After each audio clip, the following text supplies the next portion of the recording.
सरकार ने बड़ा फैसला लिया है। ये बड़ी जानकारी आप तक साझा करें। दरअसल अग्निवीरों को भर्ती कैटेगरी में 10% आरक्षण दिए जाने का फैसला किया गया है। पुलिस भर्ती, माइनिंग गार्ड भर्ती में 10% आरक्षण की बात कही गई है। तो अग्निवीर के लिए ग्रुप बी और ग्रुप सी में भी प्रावधान किया गया है। अग्निवीर को नौकरी देने वाली इंडस्ट्री को सब्सिडी भी दी जाएगी, ये भी ऐलान किया गया है। तो ये बहुत बड़ा फैसला है सरकार के द्वारा। दरअसल अग्निवीरों को लेकर सरकार ने एक बड़ा फैसला लिया है। अग्निवीरों को भर्ती कैटेगरी में अब 10% आरक्षण दिए जाने का फैसला सरकार के द्वारा लिया गया है। पुलिस भर्ती, माइनिंग गार्ड भर्ती में 10% आरक्षण होगा। अग्निवीर के लिए ग्रुप बी और ग्रुप सी में भी प्रावधान रखा गया है। तो ये बड़ी खबर आप तक हम साझा कर रहे हैं। चंडीगढ़ से अग्निवीरों को लेकर सरकार ने बड़ा फैसला लिया है और बड़ा फैसला लेते हुए अग्निवीरों को भर्ती कैटेगरी में 10% आरक्षण दिए जाने की बात कही गई है। पुलिस भर्ती, माइनिंग गार्ड भर्ती में 10% आरक्षण अब अग्निवीरों को मिलेगा। अग्निवीर के लिए ग्रुप बी और ग्रुप सी में भी प्रावधान रखा गया है। हमारी सरकार ने हरियाणा में अग्निवीरों को प्रदेश सरकार द्वारा भर्ती किए जाने वाले constable, mining guard, forest guard, jail warden और एसपीओ के पदों पर सीधी भर्ती में 10% हॉरिजॉन्टल आरक्षण प्रदान करेगी। ये प्रावधान हमने किया है। दूसरा, हमने इन अग्निवीरों को ग्रुप बी और सी में सरकारी पदों के लिए निर्धारित अधिकतम आयु 3 वर्ष की छूट प्रदान की जाएगी। सरकार ग्रुप सी में सिविल पदों पर सीधी भर्ती में अग्निवीरों के लिए 5% हॉरिजॉन्टल आरक्षण और ग्रुप बी में 1% हॉरिजॉन्टल आरक्षण प्रदान करेंगे। अगर अग्निवीर को किसी भी औद्योगिक इकाई द्वारा प्रति माह 30,000 रुपये से अधिक वेतन दिया जाता है तो हमारी सरकार उस औद्योगिक इकाई को 60,000 रुपये वार्षिक की सब्सिडी देगी। यदि कोई अग्निवीर अपना उद्यम स्थापित करता है तो सरकार 5 लाख तक के ऋण पर ब्याज सहायता प्रदान की जाएगी। हमारी सरकार ने तो देखिए, बड़ा फैसला करते हुए सीएम नैब सिंह सैनी को आपने सुना। अग्निवीरों को सरकारी नौकरियों में आरक्षण 10% आरक्षण दिए जाने के बाद और अग्निवीर को दरअसल ग्रुप बी और ग्रुप सी में भी प्रावधान दिया जाएगा, ये भी बात उनके द्वारा कही गई है। तो अग्निवीर को नौकरी देने वाली इंडस्ट्री को बाकायदा सब्सिडी भी मिलेगी।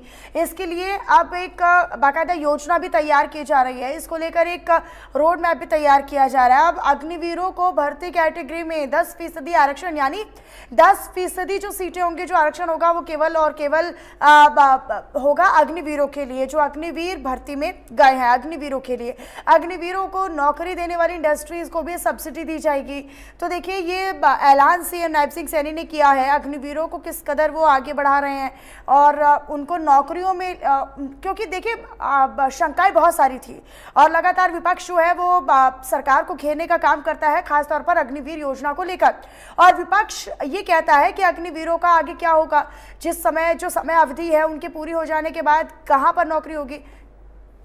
इनपुट एडिटर विपिन परमार जी इस वक्त मेरे साथ लाइव जुड़े हुए हैं अधिक जानकारी के साथ। विपिन जी, क्योंकि हम ये देख रहे हैं कि विपक्ष लगातार अग्निवीर योजना को लेकर एक मोहरा बनाता है जो बीजेपी को घेरने का काम करता है, लेकिन अब एक एक कर कुछ ऐसे फैसले सरकार ले रही है, चाहे वो इंडस्ट्रीज को सब्सिडी देनी हो या फिर नौकरी में 10% आरक्षण अग्निवीरों के लिए फिक्स करना हो।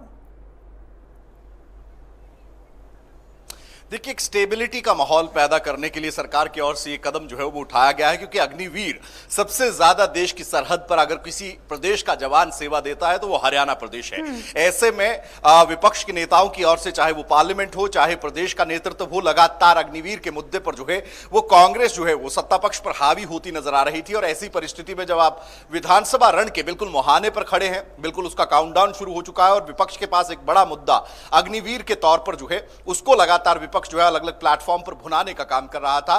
तो ऐसे में सरकार की ओर से तमाम समीकरणों को, तमाम चीजों को, तमाम जो डिटेलिंग है उसको करने के बाद यह फैसला किया गया है कि भर्ती प्रक्रिया में, चाहे वो कांस्टेबल्स की भर्ती हो, क्योंकि अग्निवीर जो 4 साल की सेवा देने के बाद वापस घर लौटेंगे सेवानिवृत्ति के बाद, उनकी एक जीवन में उसी तरह की सस्टेनेबिलिटी, एक स्टेबिलिटी रहे, वो जीवन यापन ढंग से कर पाए, इसको लेकर जो है वो अगर पुनः नौकरी करना चाहते हैं और फोर्सेज में करना चाहते हैं तो उस कैटेगरी में हॉरिजॉन्टल 10% आरक्षण देने का काम हरियाणा सरकार की ओर से किया गया है।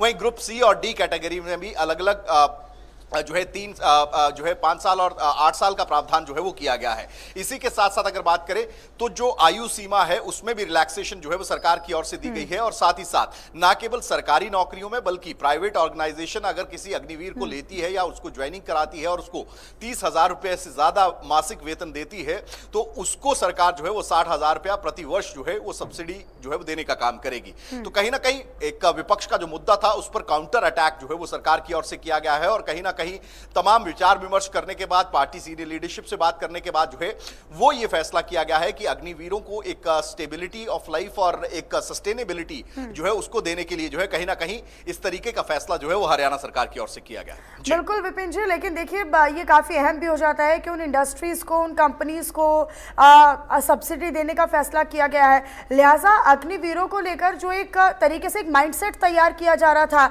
एक समाज में या फिर सोसाइटी में कि अग्निवीर अगर आप योजना का हिस्सा बनते हैं तो आगे आपकी लाइफ की कोई गारंटी नहीं है या फिर आपकी लाइफ की कोई वो फिक्स्ड नहीं है कि आपका किस रूट पर लाइफ चलेगी या आप आगे क्या करेंगे।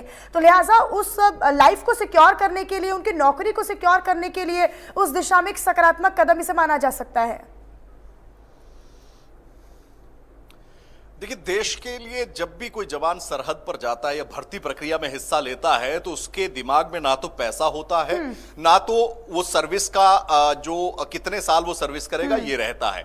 कोई भी जवान जब सरहद पर जाने के पहले भर्ती प्रक्रिया में हिस्सा लेता है तो उसके दिमाग में एक ही बात होती है, या तो वो पैशन से जो है वो फौज में जाना चाहता है या डिफेंस फोर्सेज में जाना चाहता है या फिर देश सेवा के लिए। और ऐसे में अग्निवीर परियोजना की अगर बात करें तो मुख्यमंत्री नायब सिंह सैनी का ये कहना था कि ये युवाओं को स्किल्ड बनाने के लिए जो है वो ये योजना जो है इसकी शुरुआत की गई है। अब ऐसी परिस्थिति में विपक्ष के पास ये बड़ा मुद्दा था, क्योंकि हरियाणा की अगर बात करें, जिस तरह से मैंने पहले भी कहा कि देश में सबसे ज्यादा परसेंटाइल, सबसे ज्यादा प्रतिशत अगर कहीं से जवानों का रहता है भर्ती प्रक्रियाओं में हिस्सा लेने के लिए या फिर फौज में भर्ती होने के बाद सेवा देने में, ऐसे में वो सबसे ज्यादा नंबर जो है वो हरियाणा प्रदेश का है। तो ऐसे में विपक्ष के पास ये बड़ा मुद्दा था।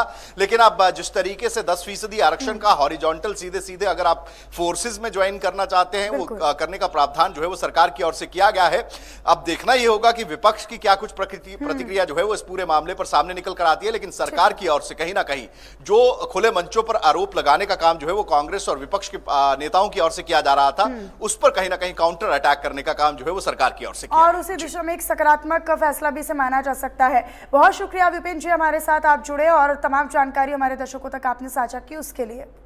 तो अग्निवीरों को सरकारी नौकरी में आरक्षण देने की बड़ी बात हरियाणा सरकार के द्वारा कही गई है। दरअसल हरियाणा सरकार ने फैसला लिया है अग्निवीरों को लेकर कि अब पुलिस भर्तियों में या फिर ग्रुप सी और ग्रुप बी की जो भर्तियां होंगी उनमें 10% आरक्षण जो है वो अग्निवीरों को दिया जाएगा। और जो ऐसी कंपनीज है, जो ऐसी इंडस्ट्रीज है जो अग्निवीरों को ज्वाइन करवाती है, उनको भी सब्सिडी देने का फैसला किया गया है।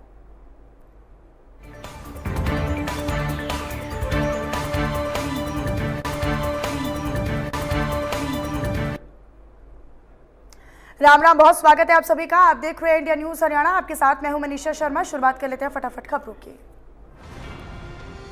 पंचकुला को मिली